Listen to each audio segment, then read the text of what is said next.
بچوں، آج ہم آپ کو حضرت آدم اور حوا علیہ السلام کی واقعہ سنائیں گے۔ ہم اور آپ جانتے ہیں کہ ساری دنیا کا خالق اور مالک اللہ ہے۔ اسی نے دنیا اور اس میں موجود ہر شے بنائی ہے۔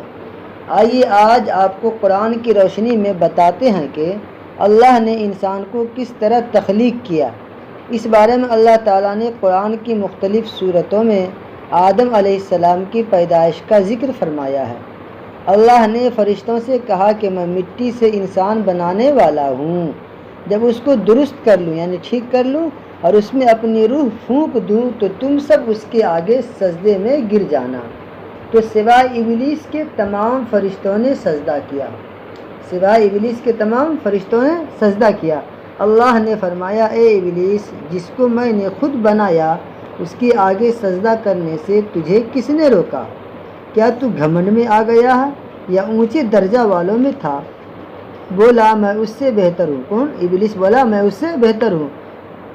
آپ نے مجھے آگ سے پیدا کیا اور اسے مٹی سے بنایا۔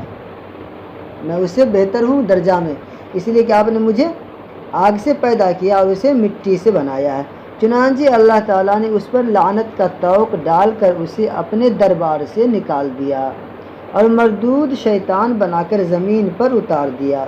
یہ قرآن کریم میں آپ جا کر کے جب پڑھیے گا، سورہ صاد آیت نمبر 17 سے 76 تک دیا ہوا ہے، پورے آدم اور حوا علیہ السلام کا واقعہ۔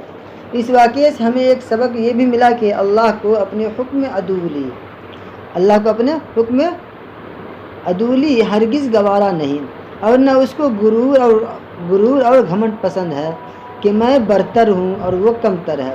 سب انسان برابر کے ہیں اور سب اللہ کے بندے ہیں، غریب فقیر سب اللہ کے بندے ہیں۔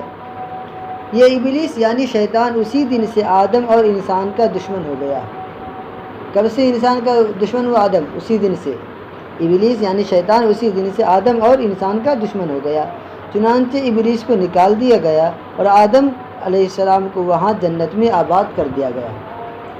جو سجدہ نہیں کیا تو ابلیس کو نکال دیا گیا اور آدم علیہ السلام کو جنت میں آباد کر دیا گیا تھا۔ حضرت آدم علیہ السلام لمبے عرصے تک یعنی لمبے زمانے تک جنت میں تنہا رہے، اکیلے رہے۔ ایک بار سوئے اور جب وہ جاگے تو دیکھا ان کے سر کے پاس ایک خاتون بیٹھی ہے یعنی عورت۔ آپ نے پوچھا، تو کون ہے؟ جواب ملا، عورت ہوں۔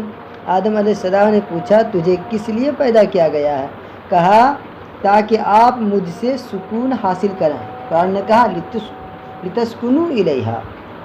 صحیفہ موسیٰ یعنی موسیٰ علیہ السلام کی صحیفے میں یعنی توریت میں بتایا گیا کہ حضرت حوا علیہ السلام کو اللہ تعالیٰ نے آدم علیہ السلام کی پسلی سے پیدا کیا تھا اور ان کا نام حوا رکھا علیہ السلام۔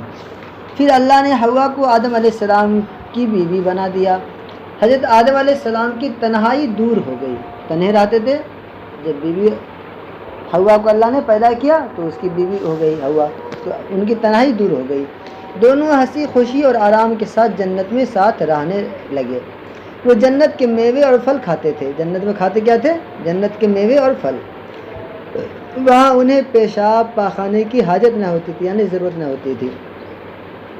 جنت میں ایک درخت تھا، اللہ نے ان دونوں یعنی آدم علیہ السلام اور حوا علیہ السلام سے اس درخت کا پھل کھانے کو منع فرما دیا تھا۔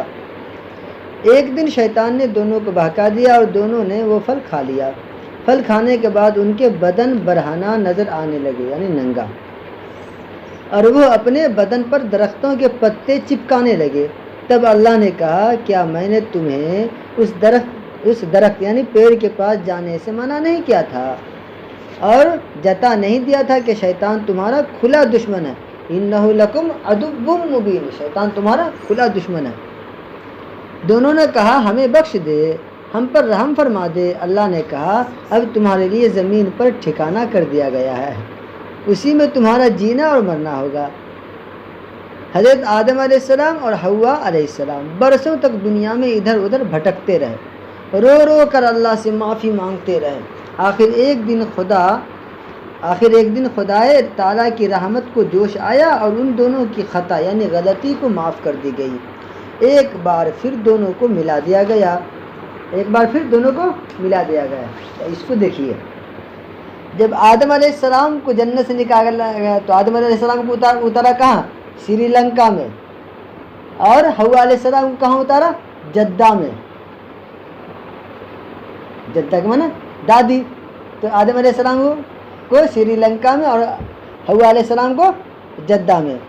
تو حج کے موقع سے میدان عرفات میں ملاقات ہوئی، تو دونوں خوشی خوشی دنیا میں رہنے لگے۔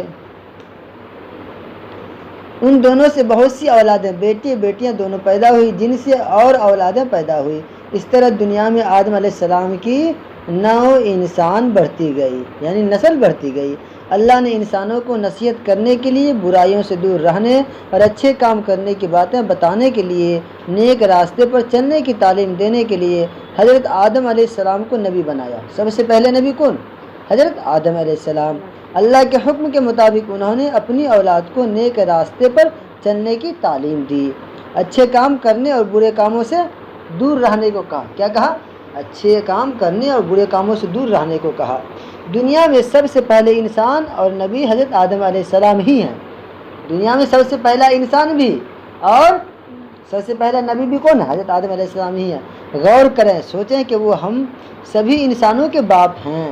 اسی طرح حضرت حوا علیہ السلام ہم سب کی ماں ہے۔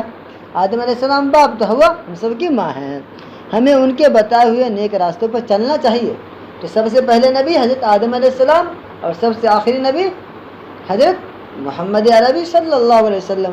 یہ سبق میں جو بچوں خاص یعنی مشکل ورڈ آیا ہے، خالق کے معنی خلق کرنا یعنی بنانے والا، شے معنی چیز، تخلیق خلق کرنا یا ہونے کی حالت بنائی کہ انسان، آدمی، فرشتے، خدا کی اطاعت گزار نوری مخلوق۔ لعنت معنی پھٹکار، دھتکارا ہوا۔ توق یعنی برائی ظاہر کرنے کا گلے کا پٹا۔ میوے اور پھل یعنی سوکھے پھل، ثمرات وغیرہ کیا بولتے ہیں؟ میوے۔ سوکھا ہوا پھل کو کیا بولیں گے؟ میوے۔ بہکانا معنی بہکاوے میں لینا۔ نوع انسان، نسل انسانی۔